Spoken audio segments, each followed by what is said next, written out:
याद कीजिए महाभारत का वो दिन जब कुंती ने खामोश रहने का निर्णय लिया। जिस दिन हस्तिनापुर ने कौरव और पांडवों को पहली बार उनकी वीरता का परिचय देते देखा।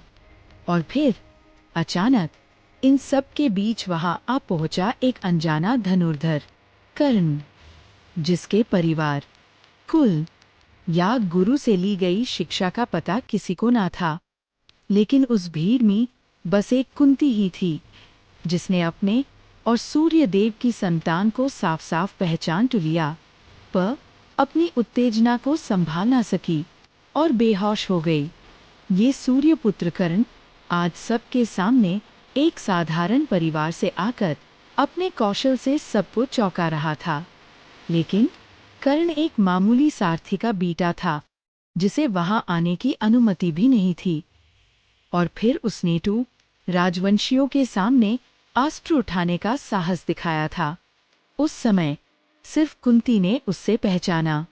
वो समझ गई कि ये शूरवीर कोई और नहीं बल्कि कुंती और सूर्यदेव का पुत्र है।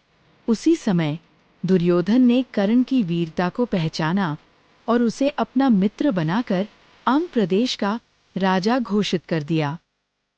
अब आप जरा ये सोचिए, क्या होता अगर कुंती उस दिन बेहोश ना हो जाती?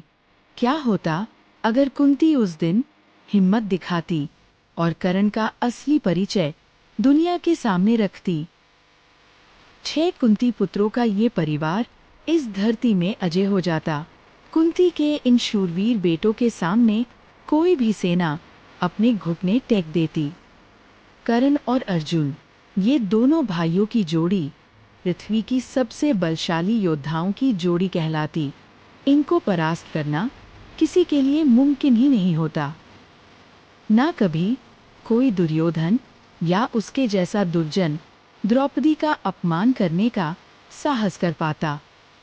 या क्या पता, शायद कुरुक्षेत्र में महाभारत का वो विनाशकारी महायुद्ध ही ना होता।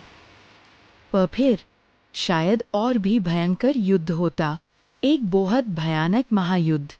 लेकिन इस बार ये युद्ध होता कुंती पुत्रों के बीच हस्तिनापुर के सिंहासन के लिए। महाभारत का महायुद्ध।